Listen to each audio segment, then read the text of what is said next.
ઉત્તર પ્રદેશ સરકારે મહાકુંભ 2025 દરમિયાન સૌથી મોટા સમન્વિત સફાઈ અભિયાન માટે ગિનીસ વર્લ્ડ રેકોર્ડ સ્થાપિત કર્યો।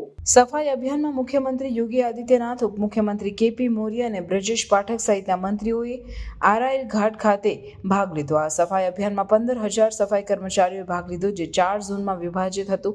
હેલીપેડ પાર્કિંગ સેક્ટર 2, ભરદ્વાજ ઘાટ સેક્ટર 7, જૂની જીટી રોડ અને હરિશ્ચંદ્ર ઘાટ સેક્ટર 5 અને 18 અને ચક્રમાધવ ઘાટ સેક્ટર 24। આ અભિયાન દરમિયાન 15,000 સફાઈ કર્મચારીઓ મહાકુંભ મેળા વિસ્તારમાં 10 કિલોમીટર લાંબી સફાઈ કરી, જે અગાઉના 2019ના કુંભ દરમિયાન 10,000 સફાઈ કર્મચારીઓ દ્વારા સ્થાપિત રેકોર્ડને પાર કરી ગયું।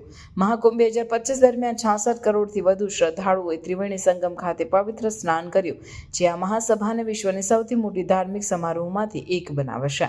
આ પ્રસંગે મુખ્યમંત્રી યોગી આદિત્યનાથે સફાઈ અભિયાનમાં ભાગ લઈ સ્વચ્છતા પ્રત્યેની પ્રતિબદ્ધતા દર્શાવી। આ સફાઈ અભિયાન અને ગિનીસ વર્લ્ડ રેકોર્ડ સ્થાપના દ્વારા ઉત્તર પ્રદેશ સરકારે સ્વચ્છતા અને આરોગ્ય પ્રત્યેની પોતાની પ્રતિબદ્ધતા દર્શાવી છે અને મહાકુંભ જેવા વિશાળ સમારોહ દરમિયાન પણ સ્વચ્છતા જાળવી રાખવાની ક્ષમતા સાબિત કરી છે।